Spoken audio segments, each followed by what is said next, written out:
पंजाबहून रोजगारासाठी मुंबईत आलेल्या एका तरुणाला वांद्रे ते अंधेरी हा रिक्षा प्रवास तब्बल 90,000 रुपयांना पडलाय। अमूल्य शर्मा या तरुणानं 10 एप्रिलच्या पहाटे 5च्या सुमारास वांद्रे ते अंधेरी असा रिक्षाने प्रवास केला। अमूल्य चष्मा विसरला होता। चष्मा लावल्याशिवाय त्याला अंधुक दिसतं, त्यामुळे त्याला मोबाईल चालकाच्या हाती देत ऑनलाईन ॲपद्वारे व्यवहार करण्यास सांगितलं।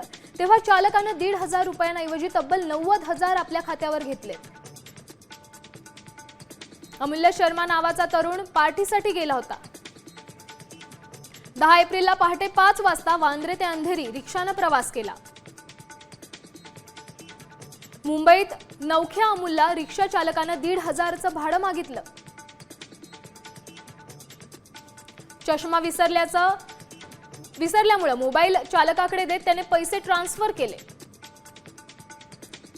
चालकाने 1,500 ऐवजी तब्बल 90,000 आपल्या खात्यावर वळते केले।